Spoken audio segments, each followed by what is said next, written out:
नमस्कार, good morning, शुभ प्रभात। मैं हृदय मिश्रा आप सभी का स्वागत करता हूं। कैसे हैं आप सभी लोग? आई होप आप सभी लोग अच्छे होंगे और अपनी पढ़ाई को बहुत ही बेहतर ढंग से कर रहे होंगे। देखिए, आज मॉर्निंग में लाइव क्लास होनी थी, लेकिन बारिश का एक ऐसा मौसम है जिससे समस्याएं बहुत ज्यादा हो रही हैं, तो लाइव क्लास में नहीं ले पाया। रिकॉर्ड करके मैं आपको प्रीमियर में चला रहा हूं, आप लोग इसको देखिएगा, कमेंट भी कर सकते हैं, कोई दिक्कत नहीं, मैं रिप्लाई कर दूंगा, कोई समस्या नहीं। ठीक है, चलिए बिना देरी के आज ही क्लास के हम लोग स्टार्टिंग करते हैं। क्योंकि आज लाइव नहीं हो पा रहा है, तो आइए सीधे हम लोग जुड़ते हैं और देखते हैं क्या कुछ चीजें आज आपके लिए नहीं है। सबसे पहला आज का जो टॉपिक है उसको हम पढ़ें, लेकिन उसके पहले HEO का हमारा हेल्थ एजुकेशन ऑफिसर का एक बैच चल रहा है, आप इसको ज्वाइन कर सकते हैं, कोई दिक्कत नहीं है। ठीक है, तो ये HEO का बैच आप ले सकते हैं। ठीक है, और इसकी हम लोग एक क्लास भी चलाते हैं, मतलब जो हमारा पेड बैच है, इसके अलावा भी हमारा ऑब्जेक्टिव क्वेश्चन की एक सीरीज चलती है, सोमवार मंगलवार बुधवार 3 दिन रात 8 बजे, तो आप उसको भी देख सकते हैं। ठीक है, आइए आज की क्लास हम लोग स्टार्ट करते हैं, देखते हैं कि क्या कुछ चीजें आज आपके लिए नहीं है। आज का पहला टॉपिक है IIT मंडी के द्वारा विकसित लैंडस्लाइड अर्ली वार्निंग सिस्टम। ठीक है, ये IIT जो मंडी है, आप जानते होंगे इसको, इसी ने जो है इसको डेवलप किया। किसको डेवलप किया है? Landslide early warning system. जैसा कि आपको नाम से ही दिखाई दे रहा होगा किसका मतलब क्या हो जाएगा, landslide early warning system. Definitely आप लोग लैंडस्लाइड को जानते होंगे, मुझे नहीं लगता कि आप इसको नहीं जानते होंगे। लैंडस्लाइड जिसको हम लोग क्या बोलते हैं, हिंदी में भूस्खलन बोलते हैं अपने आप में, जो कि हिमालयी क्षेत्रों में, पहाड़ी क्षेत्रों में एक बड़ी समस्या के रूप में, एक बड़ी आपदा के रूप में यह दिखाई देता है। हालांकि ये लैंडस्लाइड प्राकृतिक और मानवीय गतिविधियां अर्थात नेचुरल और मैन मेड जो एक्टिविटीज होती हैं, इनके कारणों से जो है लैंडस्लाइड एक बड़े रूप में आपको आजकल हिमालयी क्षेत्रों में दिखाई देता है, जिससे एक बड़े स्तर का नुकसान होता है। ये आपदाओं में आती है और इसके प्रबंधन के लिए लगातार सरकार काम कर रही है। लेकिन अभी IIT मंडी ने क्या काम किया है, क्योंकि ये एरिया अपने आप पे पहाड़ी क्या है, बहुत ही सेंसिटिव है। किसके लिए? लैंडस्लाइड के लिए। ऐसे में लैंडस्लाइड को कब जो है यहां पर लैंडस्लाइड हो सकता है, ठीक है, इसके बारे में सटीक इंफॉर्मेशन देना, एग्जैक्टली सही इंफॉर्मेशन देने के लिए एक सिस्टम अभी हाल ही में लॉन्च किया गया है, जिसमें क्या देखा जाएगा। जैसे मान लेते हैं कि कोई एक पर्टिकुलर पहाड़ है, कोई माउंटेन है, तो इस माउंटेन के इस एरिया की जो मिट्टी है, जो सॉइल है, जो चट्टान है, जो रॉक्स है, वो किस प्रकार की है, क्या इसमें एलिमेंट्स पाए जाते हैं, क्या कुछ चीजें हैं, तो ये सारी जानकारी इकट्ठा करके एक डेटा बनाया जाता है और उस डेटा के बिहाफ पे कहा जाता है ये जोन क्या है, अपने आप पे सेंसिटिव है, आप इसको देख सकते हैं, यहां पर लैंडस्लाइड हो सकता है। ठीक है, तो हाल ही में इंडियन इंस्टीट्यूट ऑफ टेक्नोलॉजी को IIT भी बोलते हैं, IIT मंडी के साइंटिस्ट ने भारतीय हिमालय क्षेत्र यानी इंडियन हिमालयन रीजन के लिए पूरी तरीके से कार्यात्मक लैंडस्लाइड अर्ली वार्निंग सिस्टम को लॉन्च किया है या विकसित किया, डेवलप किया है। इसका क्या उद्देश्य है, इसका क्या मेन मोटो है? इसका मेन मोटो यही है कि मानसून के दौरान, जैसे अभी चल रहा है फिलहाल के लिए, मानसून के दौरान एक वेव वेस्ट प्लेटफॉर्म, क्या एक वेब वेस्ट प्लेटफॉर्म के माध्यम से भूस्खलन अर्थात लैंडस्लाइड के जो जोखिम होते हैं, जो चैलेंजेस होते हैं, दैनिक रूप से अपने आप पे इनकी क्या करना, भविष्य का वाणी करना, अर्थात आपदा के पहले ही यह जानकारी दे देना, डिजास्टर के पहले ही जानकारी दे देना कि हां भाई यहां पर लैंडस्लाइड आने वाली है। ठीक ये कुछ उसी प्रकार का है जब हम भूकंप या सुनामी का पूर्वानुमान व्यक्त करते हैं कि हां भाई इस एरिया में सुनामी आने वाला है, आप अपने आप को ठीक कर लीजिए, आप किसी अच्छे सुरक्षित स्थान पर चले जाइए। तो इसी प्रकार से जो है, क्योंकि लैंडस्लाइड एक बड़ी समस्या होती है, अक्सर आप देखते होंगे कई बार लैंडस्लाइड की वजह से बहुत बड़े स्तर का नुकसान होता है, कई बार हाईवे जाम हो जाते हैं, हाईवे पर जो है रॉक्स आ जाती हैं अपने आप में, तो एक समस्या निश्चित तौर पर होती है अपने आप में, आपदा के रूप में, डिजास्टर के रूप में। ठीक है, चलिए इसमें इस पूरे रिसर्च को IIT मंडी के school of civil and environmental engineering, ठीक है, के प्रोफेसर कौन है, डेरिक प्रेस शुक्ला ने रिसर्च स्कॉलर अंकित सिंह और नितेश धीमान के साथ मिलकर के ये अपने आप में एक जो है इस पूरे कार्य को संपन्न किया है, पूरा किया है। इसकी दो खास विशेषताएं हैं, दो कैरेक्टरिस्टिक्स इसकी बड़ी अच्छी हैं। क्या क्या? नंबर एक है स्थानीय संवेदनशीलता डेटा और दूसरा रियल टाइम बारिश का डेटा। दोनों को मिला करके, दोनों को मैच करके ही हमारे पास एग्जैक्टली डेटा आ जाएगा कि हां भाई बेसिकली जो है क्या कुछ चीजें इसमें सही हैं, क्या कुछ जो है नुकसानदेह होती हैं। यानी कि इसके तहत क्या होगा कि संबंधित पहाड़ी जो भी माउंटेन एरिया हो, जो भी पर्टिकुलर माउंटेन होगा, उस माउंटेन के एरिया की ढलानों की बनावट कि क्या उसका स्लोप कितना है, उसका क्या स्ट्रक्चर स्लोप का, सॉइल का जो टाइप होगा, भूवैज्ञानिक संवेदनशीलता, अर्थात जो अपने आप में जो जियो साइंटिस्ट जो एक सेंसिटिविटी होती है उसकी जानकारी पहले से फीड कर दी जाती है कि हाँ भाई इस एरिया में यह चीजें हैं अपने आप पे, ठीक है। फिर क्या होगा, रियल टाइम बस का डेटा रखा जाएगा, अर्थात यह सिस्टम वास्तविक समय में हो रही वर्षा की मात्रा अर्थात जो आपका रेन हो रहा है, ठीक है, और उसकी तीव्रता पर लगातार नजर रखता है। दोनों को मिला करके, इन दोनों आंकड़ों को मिला करके ये पूरा सिस्टम लैंडस्लाइड की संभावना का सटीक अनुमान लगा देती है कि हाँ भाई कब यहां पर किस प्रकार से सुनामी आपका ये लैंडस्लाइड आ सकता है, ठीक है।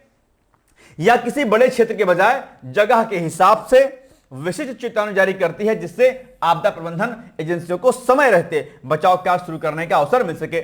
मान लेते हैं एक कोई बड़ा पर्टिकुलर एरिया है, ये पूरा आपका क्या है, माउंटेन है, तो ये क्या काम करेगा, इस पूरे माउंटेन के कुछ खास एरिया के बारे में जानकारी देगा कि भाई देखो ऐसा है ना यार, इस एरिया में ना आपका लैंडस्लाइड आ सकता है क्योंकि इसके हमने सॉइल स्ट्रक्चर इसके यहां का और बाकी हमने बारिश जो होती है, जो रेन होती है, उसके हमने डेटा को कलेक्ट किया है और हम कह सकते हैं कि इस ए नाम के प्लेस पर जो है अभी लैंडस्लाइड आ सकती है। ये मैं चेतावनी जारी करता हूं, मतलब जो वेब पोर्टल जो बनाया गया है इसके माध्यम से, ठीक है। तो ये आप इसको ध्यान रख सकते हैं। बाकी लैंडस्लाइड का चैप्टर जो आपके एग्जाम में है वो प्री में पूछा जाता है, आपके मेंस में आता है, और आप अगर ऐसे लिखते हैं तो ऐसे में भी आता है, इंटरव्यू वगैरह में भी आपके एग्जाम में यहां से प्रश्न बनता है, तो आप इसको रेडी कर लीजिएगा। ये अपने आप एक बड़ा इंपॉर्टेंट टॉपिक है अपने आप, ठीक है। लैंडस्लाइड, वॉल्केनोज, अर्थक्वेक, है ना, ये सब चीजें आप ध्यान रखिएगा। इसकी आवश्यकता क्यों पड़ी, क्योंकि आप जानते होंगे आजकल लगातार क्लाइमेट चेंज हो रहा है। बदलते इस क्लाइमेट चेंज के दौर में आप देखेंगे कि बहुत हैवी रेन फॉरेस्ट होता है अपने आप में, बहुत तेजी से वर्षा होती है, बादलों के फटने से लेकर के बड़ी बड़ी आपदाएं, डिजास्टर आते रहते हैं। ऐसे में यह लैंडस्लाइड की चेतावनी देना अपने आप पे इस हिमालय क्षेत्र के लोगों के लिए कारगर साबित होगा अपने आप पे, ठीक है। आप जानते हो कि सब ढलान स्लोप सब टूट जाते हैं, ब्रेक होते हैं, ठीक है। और क्या होगा, जो आपका चैलेंजेस हो, जो जोखिम होगा वो क्या होगा, कम होगा। न्यूनीकरण मतलब क्या, कम होगा, कम होना न्यूनीकरण मतलब होता है। तो यानी कि जो चैलेंजेस होता है, जो जोखिम होता है, जो खतरा होता है, इस प्रभाव से इसके जो हम लोग चेतावनी जारी करेंगे, इस चेतावनी की जारी करने से जो खतरा है वो अपने आप में क्या हो जाएगा, बहुत कम हो जाएगा, ठीक है। वही बात यहां पे लिखी हुई है। अब आप बताइए इसका उत्तर क्या हो जाएगा। जिन्हें हिंदी पढ़ने में समस्या हो रही है वो क्वेश्चन को इंग्लिश में यहां पर देख सकते हैं, ठीक है। बाकी इतना तो हिंदी डेफिनेटली आप लोग को आती होगी कि जो मैं कह रहा हूं वो आप समझ पा रहे होंगे, राइट। कुछ कुछ टर्मिनोलॉजी जो टफ होती है उसको मैं इंग्लिश में यूज कर ले रहा हूं। अब जो मुझे नहीं पता होगा उसको मैं क्या बोलूंगा, ठीक है। चलिए खैर, एनीवेज, IIT मंडी द्वारा विकसित भूस्खलन अर्थात लैंडस्लाइड प्रारंभिक चेतावनी प्रणाली अर्थात LEWS का मुख्य वैज्ञानिक नेतृत्व जो है किसके द्वारा किया गया है। बस 4 ऑप्शन आपके सामने दिए गए हैं, इसमें से पहला ऑप्शन क्या होगा आप कमेंट करके बता सकते हैं। वैसे अभी मैं लाइव नहीं हूं, रिकॉर्ड करके ही आपको दे रहा हूं, लेकिन फिर भी कमेंट आप कर सकते हैं, मैं बैठ करके यहां पर रिप्लाई कर दूंगा आपका, ठीक है। मैं टच में हूं आपके, टेंशन नहीं लेना आपको, ठीक है। कई बार क्या होता है नेट का प्रॉब्लम हो जाता है तो हम लोग नहीं कर पाते हैं लाइव, है ना, एक सिस्टम लाइव का अलग होता है, क्या किया जाए। इसका उत्तर हो जाएगा प्रोफेसर डेरिक्स प्रेस शुक्ला अर्थात option number A is the right answer, ठीक है। इन्हीं के नेतृत्व में 2 स्टूडेंट ने मिल करके जो है इस पूरे कार्य को संपन्न किया है, यह बहुत अच्छी बात है अपने यहां पे, ठीक है। चलिए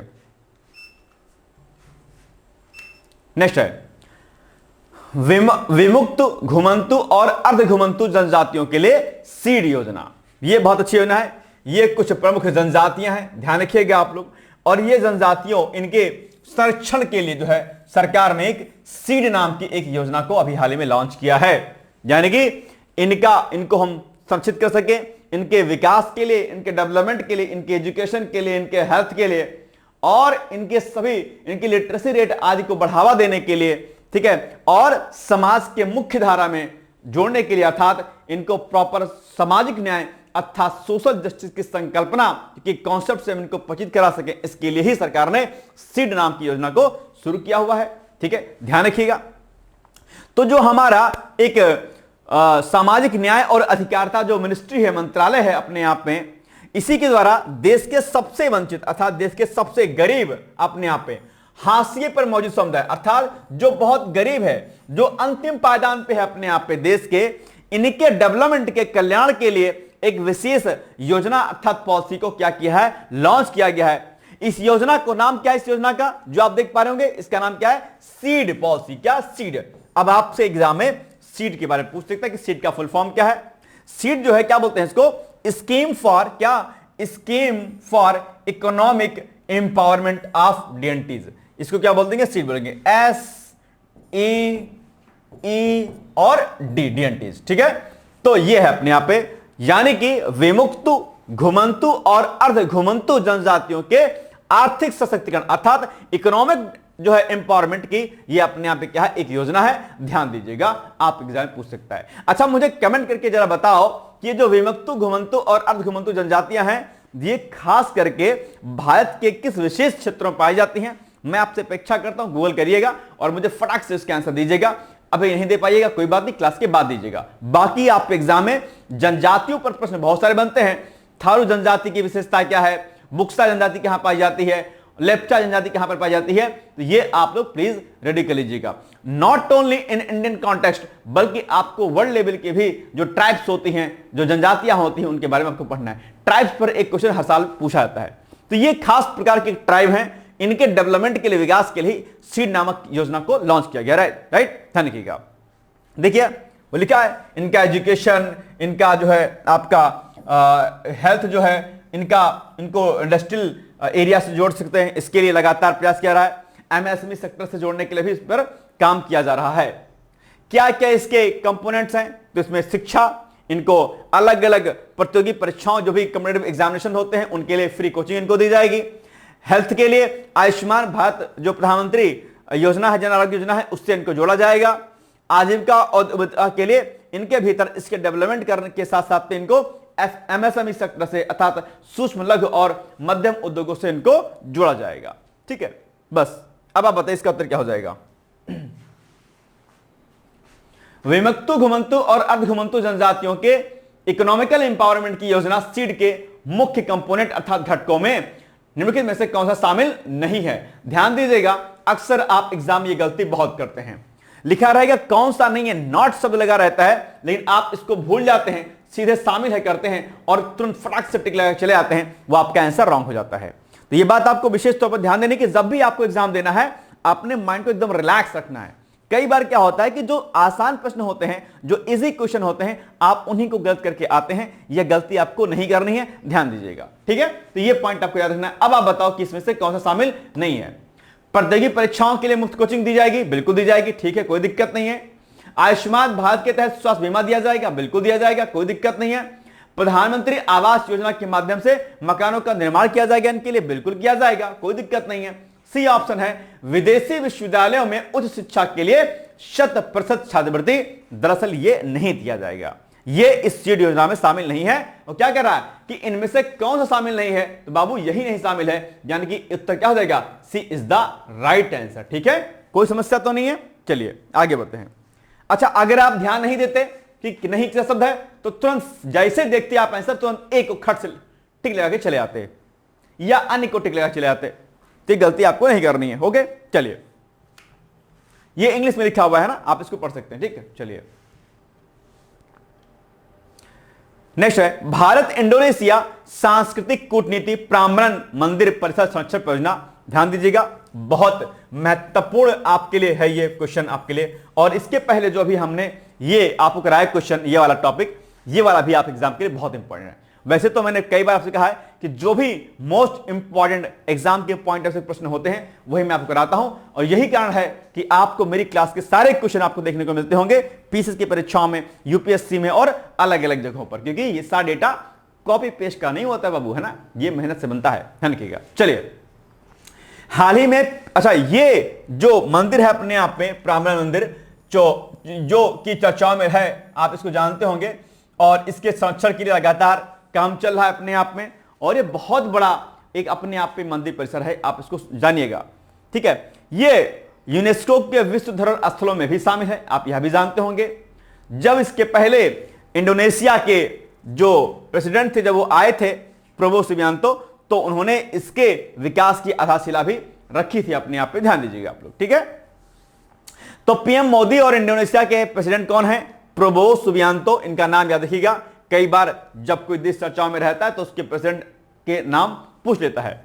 ठीक है, तो ने इंडोनेशिया के योग्याकार्ता में, कहां पर, योग्याकार्ता में स्थित यूनेस्को के विश्व धरोहर स्थल यानी कि वर्ल्ड हेरिटेज साइट मशहूर प्रांगण मंदिर परिसर, ठीक है, में भारतीय पुरातत्व सर्वेक्षण यानी कि एएसआई के, आर्कियोलॉजिकल सर्वे ऑफ इंडिया इसको बोलते हैं हम लोग, के संरक्षण और जीर्णोद्धार अर्थात उसका डेवलपमेंट के लिए उसको सही करने की ये एक प्रोजेक्ट की शुरुआत की है अपने आप में। ठीक है, यह योजना साझा सभ्यतागत धरोहर को संरक्षित करने के प्रति दोनों देशों की प्रतिबद्धता को दर्शाती है, अर्थात दोनों देश एक दूसरे की सभ्यता का संरक्षण करें। भाई आप हमारी सभ्यता को ध्यान दीजिए, हम आपकी सभ्यता का ध्यान रखेंगे अपने आप में। तो ये आपसी सहमति बनी थी अपने आप में। आप जानते होंगे कि इसकी आधारशिला अर्थात इसका इनॉग्रेशन अपने आप में वर्ष 2025 में राष्ट्रपति प्रभुओं की भारत यात्रा के दौरान दोनों नेताओं के बीच बनी आपसी सहमति पर आधारित है। यानी कि जब लास्ट ईयर प्रभो सुबियांतो इंडिया आए हुए थे तो मोदी जी के साथ मिलकर के इसके डेवलपमेंट के लिए एक पॉलिसी पर साइन किया गया था। ठीक है, एक मेमोरेंडम पर साइन किया गया था। चलिए, अब ये चूंकि ये प्रांगण मंदिर चर्चाओं में है, इसलिए इस मंदिर के बारे में डेफिनेटली आप एग्जाम पर से पूछेगा, तो इसके बारे में कुछ चीजें पढ़ लीजिए।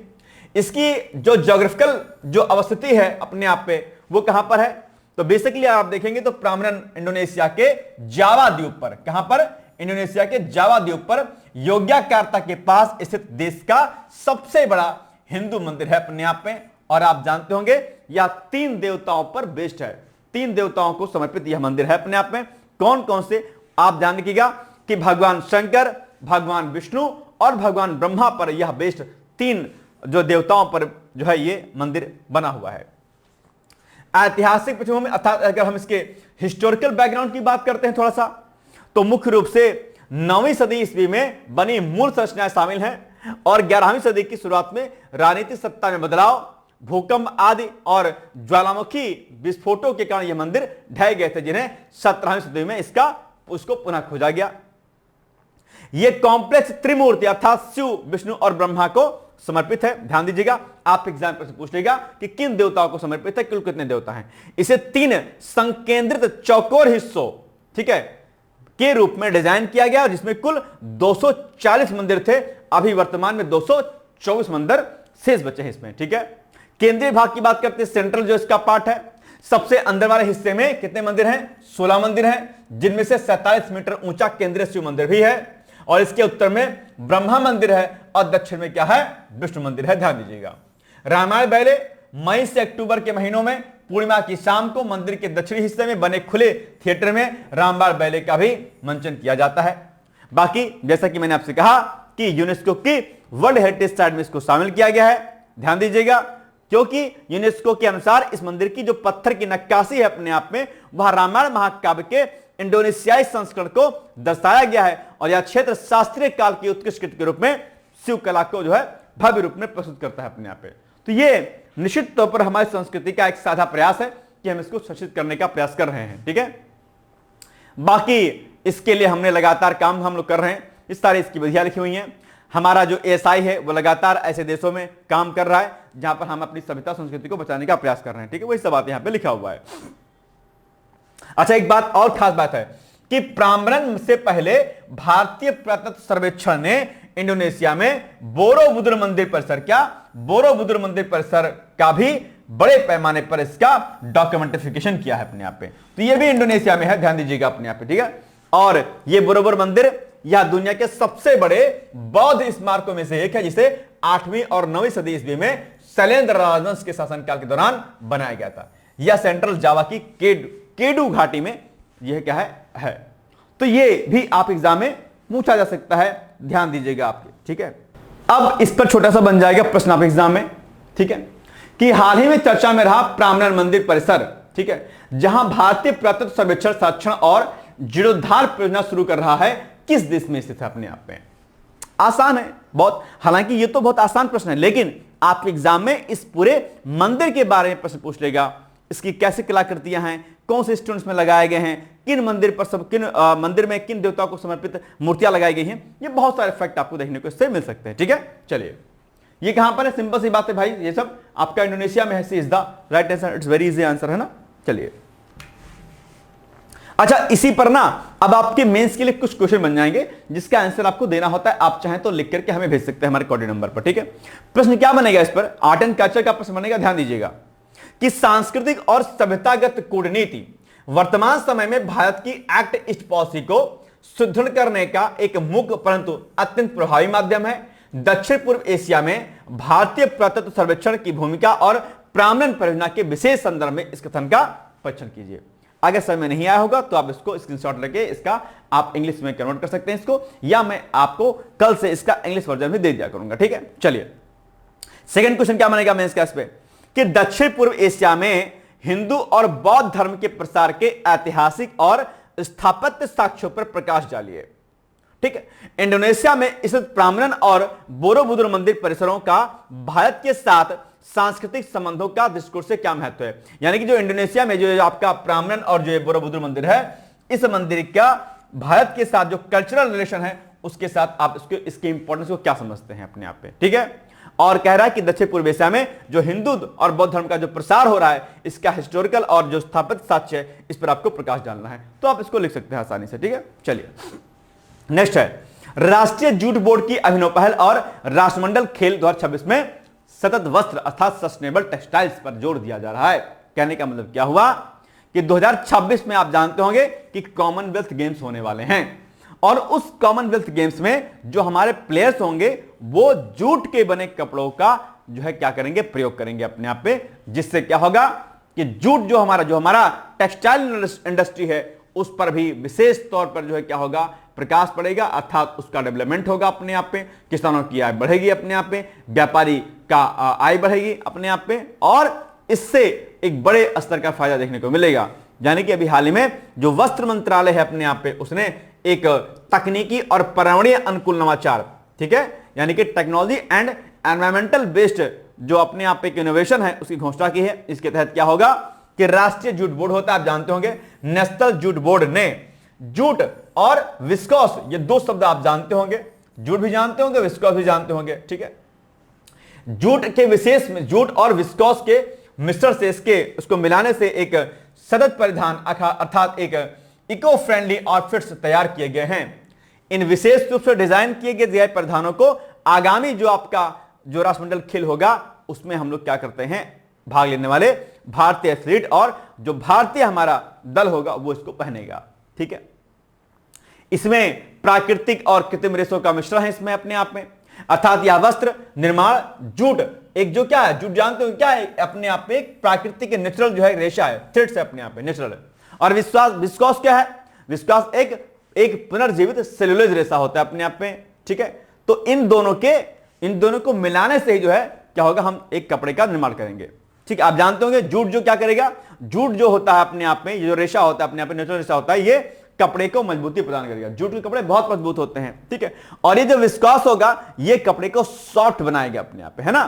तो जूट जहां पर वस्त्र को मजबूती और एक विशिष्ट बनावट देगा, टेक्सचर देगा, तो वही जो विस्कोस होगा क्या करेगा, विस्कोस इसके खुरदरेपन यानी कि जो इसका जो एक सतह जिसकी सरफेस होगी जो बहुत हार्ड होगी अपने आप पे, इसको क्या करेगा, सॉफ्ट करेगा और बहुत बहुत अच्छा और जो है चमकीला बनाएगा, ब्राइटनेस वाला बनाएगा अपने आप पे, जिससे कि आपको सांस लेने आदि में दिक्कत ना हो अपने आप में। ये एक इससे जो है, और ये प्रॉपर जो है अपने आप में एक इको फ्रेंडली प्रोडक्ट के रूप में हम इसको जान सकते हैं। ठीक है, बस इससे क्या होगा अपने आप में, सस्टेनेबल टेक्सटाइल को बढ़ावा मिलेगा अपने आप में। कार्बन फुटप्रिंट को कम करने में भी अपने आप में एक बड़ा कदम होगा। कार्बन फुटप्रिंट क्या होता है आप सभी लोग जानते होंगे कि किसी भी व्यक्ति, संस्था या उत्पाद या देश के द्वारा की गई गतिविधियों के द्वारा, कोई भी व्यक्ति है, कोई ऑर्गेनाइजेशन है, कोई भी प्रोडक्ट है या देश के द्वारा की गई गतिविधियों यानी कि इनके द्वारा कोई भी ऐसा कार्य किया जा रहा है जिसके कारण वातावरण में छोड़ी गई कुल ग्रीन हाउस गैसों की मात्रा जो होती है उसे हम क्या कहते हैं, उसे हम बेसिकली कार्बन फुटप्रिंट बनता है। क्या बोलते हैं, कार्बन फुटप्रिंट, है ना। आपने इसको पढ़ा होगा, ऐसे इसकी स्ट्रक्चर ऐसे होती है ना, ऐसे। ठीक है, यहां पर सारे लोग इसमें प्रेजेंट होते हैं, इन्हीं के द्वारा जो पूरा एक कार्बन जो ग्रीन हाउस गैस निकाला था उसी को कार्बन फुटप्रिंट कहते हैं। ठीक है, ध्यान दीजिएगा।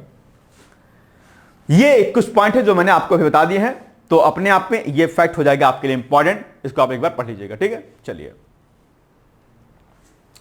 इससे क्या होगा, इससे अपने आप में जो जूट के किसान होंगे या जो जूट इंडस्ट्री अपने आप में उसको एक बड़ा जो है एक फायदा मिलेगा अपने आप पे। वही बात यहां पे सामने आपके लिखी हुई है। ठीक है, चलिए अब आप बताइए इसका उत्तर क्या हो जाएगा। कोई समस्या तो नहीं, आसान है ना आपके लिए, आसानी होगा, कुछ ऐसा टफ है नहीं कि जिससे आपको दिक्कत कोई होने पाए। ठीक है, हाल ही में किस संस्था ने राष्ट्रमंडल खेल 2026 के भारतीय दल के लिए जूट और विस्कास के मिश्रण से विशेष प्रावधान तैयार किए हैं? तो केंद्रीय रेशम बोर्ड, राष्ट्रीय जूट बोर्ड, खादी और ग्रामोद्योग आयोग या राष्ट्रीय फैशन प्रौद्योगिकी संस्थान? क्या हो जाएगा इसका एग्जैक्टली आंसर? इजी है ना, ऐसा कोई टफ नहीं है, बताइएगा क्या हो जाएगा। अच्छा, एक बात ध्यान रखिएगा कि वैसे तो आज मैंने कोई टास्क नहीं दिया है आपको, लेकिन जब मैं टास्क देता हूं तो उसको कंप्लीट किया करिए, और जो जो भी इंपॉर्टेंट फैक्ट आपको लगते हैं कॉपी लिखा करिए, रख लीजिए, उसी में इसको लिखा करिए। 2 कॉपी आप साथ में रख लीजिए, एक में फैक्ट डेटा और एक में मेंस के पॉइंट से जो मैं पॉइंट बताता हूं वो आप वहां पर नोट डाउन कर सकते हैं, ठीक है। इसका उत्तर क्या हो जाएगा? आंसर राष्ट्रीय जूट बोर्ड हो जाएगा, है ना, ये B is the right answer, ठीक। चलिए, नवी मुंबई हवाई अड्डा औषधि आयात हेतु अधिसूचित कर दिया गया है, यानी कि जो अभी हाल ही में इसको शुरू किया गया था, तो नवी जो हवाई अड्डा है अपने आप में मुंबई का, ये औषधि यानी कि जो भी हमारे औषधियां होती हैं इनके आयात के लिए जो है इनको फिक्स कर दिया गया है अपने आप पे। यानी कि सेंट्रल गवर्नमेंट ने महाराष्ट्र में हाल ही में शुरू हुए नवी मुंबई हवाई अड्डे के माध्यम से औषधियों यानी कि जो भी हमारे फार्मास्यूटिकल्स प्रोडक्ट होते हैं इनके आयात की जो है ऑफिशियली जो है परमिशन दे दी है। इस कदम का मुख्य उद्देश्य क्या रहेगा कि भारत की औषधि आपूर्ति श्रृंखला यानी कि फार्मास्यूटिकल सप्लाई चेन को मजबूत करना और इंटरनेशनल ट्रेड को क्या करना, अपने आप में आसान करना, अर्थात ईज ऑफ डूइंग बिजनेस को और ज्यादा मजबूत करने का उद्देश्य इसका रहा है अपने आप पे, ठीक है। ध्यान दीजिएगा, आप एग्जाम में पूछ लेगा कि अभी हाल ही में किस हवाई अड्डे को औषधि आयात के लिए हेतु जो है रिकमेंड किया गया है, आप कहेंगे सर नवी मुंबई हवाई अड्डे को रिकमेंड किया गया है, ठीक है। चलिए, कौन सा मंत्रालय इसमें, किस मंत्रालय ने इसको जारी किया है? तो ministry of health and family welfare, ठीक है। इस निर्णय को औषधि नियम 1945 अर्थात ड्रग रूल 1945 के वैधानिक प्रावधानों के अंतर्गत इसको लागू किया गया है। और ये फैक्ट आपसे पूछ सकता है कि ये जो काम किया गया किस रूल के तहत किया गया है, आप कहेंगे सर ड्रग रूल 1945 के अंतर्गत इसको रिकमेंड किया गया है, ठीक है। इन रूल्स के तहत निर्दिष्ट स्थानों को ही देश में औषधियों के वैध आयात के लिए अधिकृत किया जाता है। यानी ये जो ड्रग रूल 1945 है ये ऐसा नहीं कि किसी भी स्थान को फार्मास्यूटिकल आयात के लिए बोल देगा, नहीं, खास खास प्लेसेस जो होंगे उन्हीं को परमिशन देता है अपने आप, ठीक है। बस नवी मुंबई हवाई अड्डे के शामिल होने के बाद भारत में औषधियों के आयात के लिए जो अधिसूचित जो हवाई अड्डों की कुल संख्या अब केवल हो गई 42 हो गई, यानी कि 42 हवाई अड्डे हैं, 42 ऐसे स्थान हैं जहां से हम जो है फार्मास्यूटिकल्स को क्या कर सकते हैं, मेडिसिन को क्या कर सकते हैं, आयात कर सकते हैं, ठीक है। ध्यान रखिएगा, इससे लॉजिस्टिक्स में सुधार होगा अपने आप में, लागत और समय की बचत होगी अपने आप में, ठीक है, और सप्लाई चेन क्या होगा, मजबूत होगा अपने आप में, ठीक। चलिए आइए, एचओ के एग्जाम के लिए भी प्रश्न इंपॉर्टेंट था आपके लिए, ठीक है। हाल ही में स्वास्थ्य और परिवार कल्याण मंत्रालय द्वारा नवी मुंबई हवाई अड्डे को औषधि आयात के लिए अधिसूचित किया गया है। इसके बाद देश में औषधि आयात के लिए अधिसूचित हवाई अड्डों की संख्या कुल कितनी हो जाएगी, अभी हमने आपको बताया। तो नवी हवाई अड्डे को लेकर कैसी को संख्या कितनी हो जाएगी, आप आंसर दे सकते हैं कमेंट में, ऐसा कुछ नहीं, मैं रिप्लाई कर दूंगा। तो इसका आंसर क्या हो जाएगा आपका, option number C is the right answer, 42 हो जाएंगे संख्या इसकी, ठीक है। चलिए, क्यूआर कोड आधारित दवा ट्रैकिंग व्यवस्था, ये एक बड़ा जो है कार्य किया गया अपने आप पे, अर्थात जहां से कोई भी मेडिसिन, ठीक है, कोई मेडिसिन जहां से बनती है और पूरी सप्लाई चेन से होकर के जहां तक जो कस्टमर होता है अपने आप पे, जो कस्टमर होता है इस तक पहुंचने तक इसकी पूरी जो है अपने आप पे क्यूआर जो कोड होता है उसके माध्यम से आप इसको जान सकते हैं। आपके पास किसी दवा कंपनी ने, कोई दवा कंपनी है, उस दवा कंपनी ने एक मेडिसिन बनाई और उस मेडिसिन को आप तक पहुंचाया गया। अब आप इस मेडिसिन पर बने क्यूआर कोड के माध्यम से मोबाइल फोन से आप जांच कर सकते हैं कि इस में कौन कौन से इंग्रेडिएंट पड़े हुए हैं, इसका एक्सपायरी डेट क्या है, रियल में इस किस कंपनी ने बनाया हुआ है या किस किस कंपनी के टाई अप के माध्यम से इसको बनाया गया, यानी कि इस मेडिसिन के बारे में संपूर्ण जानकारी आप किसी क्यूआर कोड के बारे में जान सकते, क्यूआर कोड के माध्यम से जान सकते हैं। इससे क्या होगा, जो लोकल जो मेडिसिन होती हैं, जो नकली दवाएं होती हैं, उनको आप पहचान पाएंगे और ये जो काला बाजार जो पूरे मेडिसिन का चल रहा है आप उसको समझ पाएंगे। क्योंकि आप जानते होंगे कि फार्मास्यूटिकल इंडस्ट्रीज अपने आप पे कितने बड़े स्तर पे काला बाजार का धंधा करती हैं अपने आप पे, ये किसी से नहीं छिपा हुआ है। और जो लोग भी इन कंपनियों के खिलाफ बोलते हैं, आप जानते होंगे उनका क्या असर होता है, आप समझते होंगे। इसलिए इन बड़ी बड़ी दवा कंपनियां जो अपने आप पे क्लिनिकल ट्रायल करती हैं, सब सुना होगा आपने क्लिनिकल ट्रायल के नाम पर न जाने कितने लोग मार दिए जाते हैं, न जाने कितने लोग पेशेंट जो हॉस्पिटल में एडमिट होते हैं, आपको पता नहीं है, आपको एडमिट कर दिया गया किसी हॉस्पिटल में और क्लिनिकल ट्रायल के नाम पर आपको पता नहीं होगा, आपको लगेगा यार यहां पे तो हमारा जांच चल रही है, हमारे मरीज का जो है इलाज हो रहा है पेशेंट का, लेकिन आपके ऊपर क्लिनिकल ट्रायल कर किया जा रहा होगा। तो आजकल क्लिनिकल ट्रायल के नाम पर भी बहुत सारी चीजें हो रही हैं आजकल। तो ये एक बड़ा काला बाजार का धंधा है इन दवा कंपनियों का। जिस मेडिसिन का दाम जो है 30 पैसे 25 पैसे आता है, उसको 10 रुपए 20 रुपए में, ठीक है, 20 50 गुना दामों पर इसको बेचा जाता है, सेल किया जाता है। एक बड़ा बाजार है अपने आप। इसलिए आयुर्वेदिक मेडिसिन को हमेशा जो है प्रमोट करना चाहिए, है ना। चलिए, तो वो सारी बातें यहां पर लिखी हुई हैं, आप इसको पढ़ सकते हैं। यह तकनीक ट्रैकिंग व्यवस्था प्राथमिक उद्देश्य बाजार में नकली और घटिया दवाओं की बिक्री पर रोक लगाना है और निर्माता से लेकर के उपभोक्ता तक, जो कंज्यूमर आपका होगा, उस तक अपने आप में पूरी आपूर्ति श्रृंखला अर्थात पूरी सप्लाई चेन में ट्रेसेबिलिटी को क्या करना है, मजबूत करना है। आप ट्रेस कर पाएंगे चीजें को, है ना, कहां कहां पर क्या चीजें हो रही हैं, वही बात यहां पे लिखी हुई, आप इसको पढ़ सकते हैं। चलिए आइए इसका आंसर आप बताइए। अगर आपको अपने हेल्थ को अच्छा रखना है तो उसके लिए यह जरूरी हो जाता है अपने आप पे कि आप योग, आयुर्वेद और प्राणायाम को जो है क्या करिए, अपने जीवन में फॉलो कीजिए। निश्चित तौर पर आपका जीवन अच्छा होगा। सूर्योदय से पहले उठने का प्रयास करिए। सूर्य की किरणें जो है जब आपके आंखों पर पड़े सुबह उठते, तो वो उसका एक अलग नजारा होता है अपने आप पे, ठीक है। बताइए इसका उत्तर क्या हो जाएगा। हाल ही में चर्चा में रही क्यूआर कोड आधारित दवा ट्रैकिंग व्यवस्था का मुख्य उद्देश्य क्या है? नकली दवाओं की बिक्री रोकना और आपूर्ति श्रृंखला में ट्रेसेबिलिटी को बढ़ावा, दवाओं के मूल्य नियंत्रण के लिए एक केंद्रीकृत मूल्य निर्धारण प्रणाली को लागू करना, या फिर अन्य दो ऑप्शन है, उसमें से क्या हो जाएगा बताइए। ये 4 ऑप्शन दिए गए, क्या होगा? बस वाइंड अप होने वाला है, डोंट वरी, टेंशन मत दीजिए।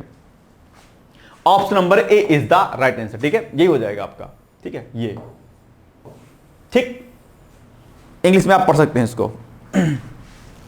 कोई प्रॉब्लम तो नहीं हो रही, आसान है ना भाई, ठीक, आसानी है, इतना कोई टफ नहीं है जो आप ना कर पाए। चलिए, ऑपरेशन अमिस्ताद, यह भी चर्चाओं में रहा है। आप कहेंगे सर कौन सा ऑपरेशन है? ध्यान दीजिएगा, जब भारत के द्वारा किसी देश में आई हुई बड़ी आपदा को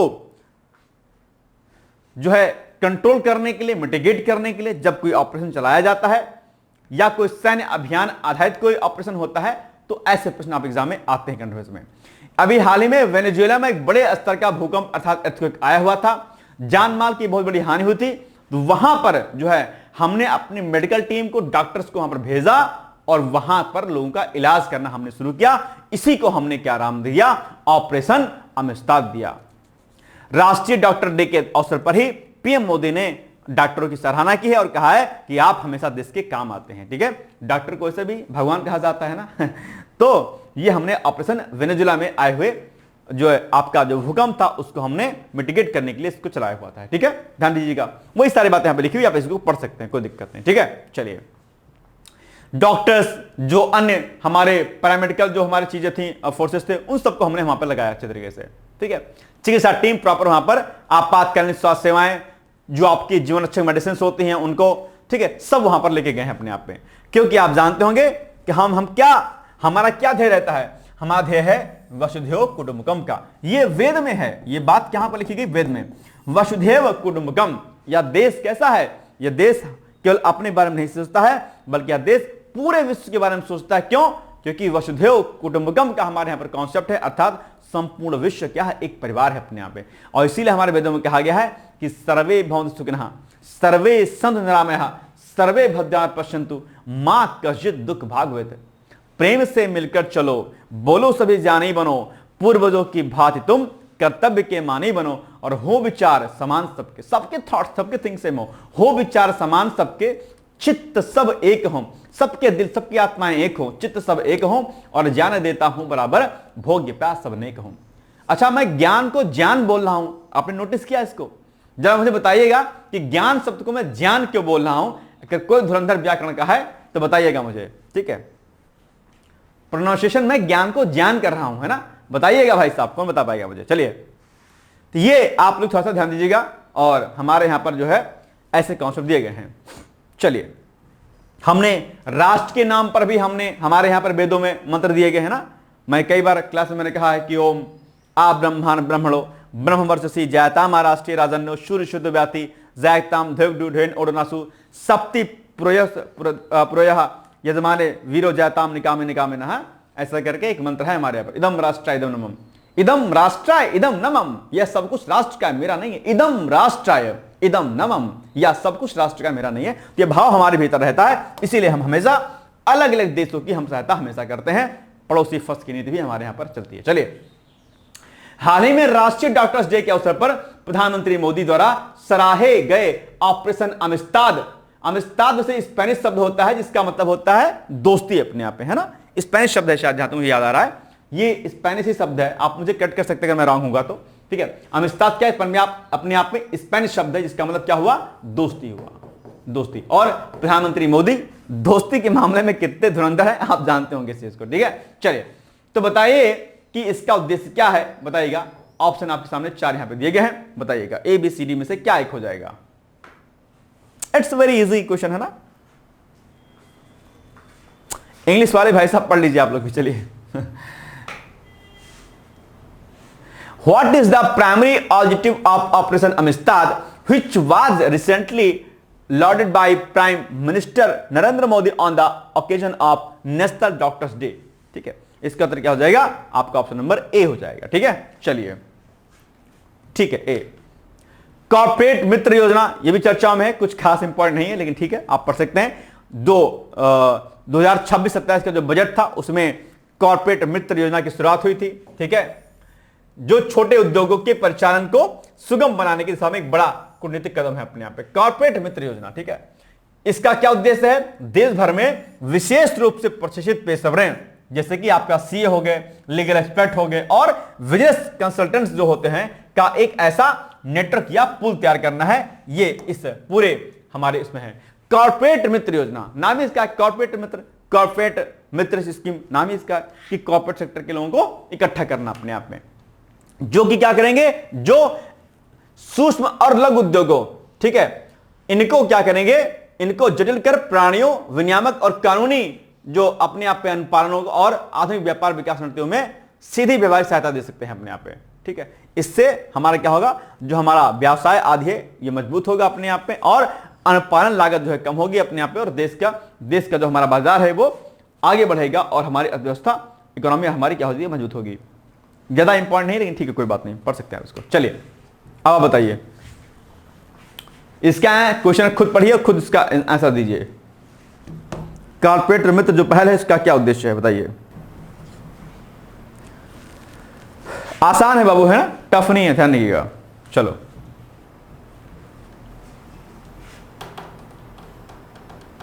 बी होना चाहिए जहां तक है ना, बी बिल्कुल सही बात है, B is the right answer. ठीक है, ये होगा इसका आंसर। ठीक, पढ़ लीजिएगा इसको। बस आई थिंक आज के लिए बस इतना ही, कल मिलेंगे हम लोग। और आज आपके लिए क्वेश्चन है कि हाल ही में पश्चिम एशिया में बढ़ते तनाव के बीच पीएम मोदी ने किस देश के राष्ट्रपति मसूद पेजिशकियान के साथ वैश्विक सप्लाई चेन सुरक्षा और होर्मुज जलडमरू मध्य में जहाजों की निर्बाध आवाजाही सुनिश्चित करने पर कूटनीतिक वार्ता की थी। पुराना प्रश्न हो गया लेकिन आपको पता होना चाहिए। ठीक है, और ये जो आप देख पा रहे होंगे स्ट्रेट ऑफ होर्मुज, ये चर्चाओं में, इसके बारे में ठीक से पढ़ लीजिएगा। और इसके अलावा एग्जाम में अलग अलग जो आपके जो जलडमरू मध्य होते हैं, जो ये चीजें होती हैं, उनको एक बार आप उनकी लिस्टिंग कर लीजिएगा कि कौन कौन से जलडमरू मध्य जो है आपको दिखाई देते हैं अलग अलग देशों में। तो इनको अलग से भी आप इसकी लिस्ट बना लीजिएगा और इसको पढ़ लीजिएगा। ठीक है, चलिए, आज के लिए बस इतना ही, कल मिलेंगे हम लोग। बाकी आप लोग पढ़ते रहिए, मुस्कुराते रहिए। यहाँ पर हमारे बहुत सारे कोर्सेज दिए गए हैं, आप इनमें से किसी को एक को देख करके आप पार्टिसिपेट कर सकते हैं। यूपी लोअर पीसीएस जो आपका है उसकी टेस्ट चल रही है, हाईकोर्ट की टेस्ट चल रही है। और एक नई चीज आपको बता दूं, ये अभी हम लोग आज से ही आई थिंक 20 तारीख से संभवतः जो है 15-20 से हम लोग एचईओ की टेस्ट सीरीज भी लॉन्च कर रहे हैं। क्या, एचईओ की टेस्ट सीरीज।